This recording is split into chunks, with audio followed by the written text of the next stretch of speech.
Hi everyone. Welcome to today's video. We are going to learn about the story. A big stage for a small boy. This will be a simple and easy to understand story for practicing your English listening. Please like, share and subscribe my channel, My English Stories. Let's get started. Every blade of grass is a study. And to produce two whether was one is both a profit and a pleasure. There was a sudden hush. 40 pairs of little eyes turned to the door in surprise. All the 8-year-olds stared at this strange white-skinned kid with red hair and spectacles, who stood there silently.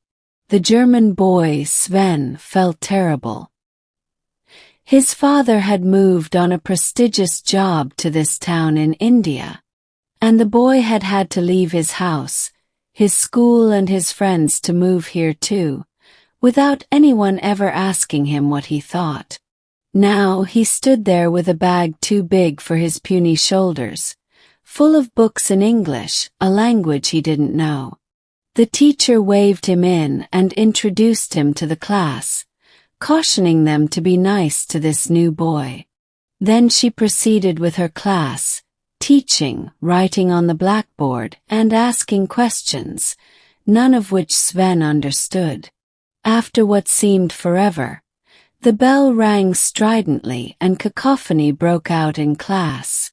The children pulled out their tiffin boxes and pelted out of the room. Sven continued to sit at his desk. "Go out and play," said the teacher. "This is your tiffin break."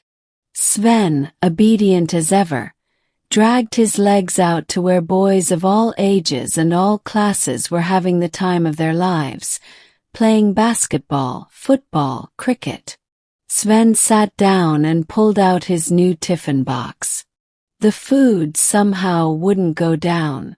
He'd never felt so alone. Little boys don't mean to be unkind. They're just too busy in the business of having fun. No one knew what to say to him, and they giggled uncontrollably when he spoke.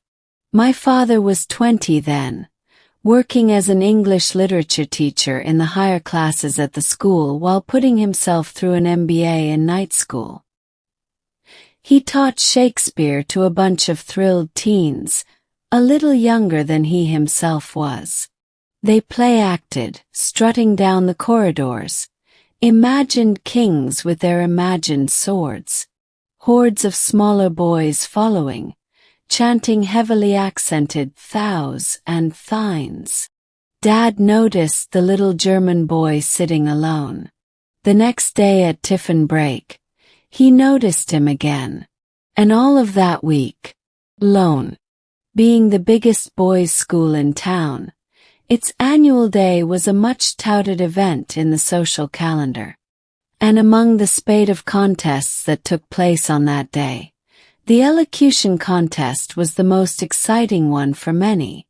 Dad was one of those who coached the boys in pronunciation and enunciation, always choosing some questionable characters to put on stage. This year, for reasons no one understood, he had picked out Sven. He sat next to Sven one day while the little boy sat with his uneaten snack. One could speak no English and the other no German. But Sven ate his entire snack that day. And the elocution classes started the next day. It was a struggle. And at times there was no elocution at all. Just play, long walks, longer talks.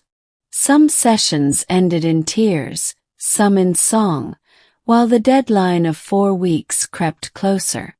The young teacher had his own night classes and the little boy his own demons to fight. But neither gave up, or this story wouldn't be told today. The annual day brought in its array of people with suits, and people with degrees, and people with huge expectations of what the standard of English medium schools should be. At the end of the day, towards early evening, everyone began to cheer when the elocution contest was announced. The boys came up on stage, stood out there and did a fabulous job of their pieces, each outdoing the other in diction and volume. They were not school students, but actual princes or magicians or presidents of countries, transformed in the spotlight. Sven's turn came. He stood on stage and looked at the sea of unfamiliar faces before him. He opened his mouth, but nothing came out. His eyes began to water, and his spectacles misted over. The audience was silent, some in sympathy, some with smirks, all in suspense. And the little boy slowly, dejectedly, walked back towards the wings, where my father waited for him. Then, just as the audience had begun to cluck and whisper, the little boy walked back on. Sven stood in front of the mic, raised his chin, and began to speak. It is strange that whoever has told me this story years and years later cannot remember what the actual piece was about. But they all remember clearly the confidence of a little boy, who till very recently could speak no English, talking for 3 minutes without halting, with comprehension, with understanding, and with his head held high. There was total silence after that. Then one classmate of Sven's began to clap. Another whistled, and everyone else followed. In the midst of all that applause, the little boy on stage smiled. And then he bowed, not towards the audience but towards the wings. The story could end there, but it doesn't. When the prizes were announced, a number of the boys who won were those tutored by my father. They rushed to him for a huge hug with their prizes in their hands. Sven did not win. In fact, Sven was not even in the auditorium when the prizes were announced. He was running around outside with the other little boys. And yes, he never spent tiffin break alone again. My father went on to complete his MBA, but never joined the corporate ranks. Instead, he devoted his career to education, to opening schools, to teaching teachers, and to doing what he loved best, teaching his students. His students, many now fathers themselves, still call in from all over the world with such stories about him. Do you remember what he taught you? Yes. He taught us to be kings, they say. To conquer our demons, to go out in the world, onto a big, big stage, and discover that we were in no way small ourselves. By Jane De Suza.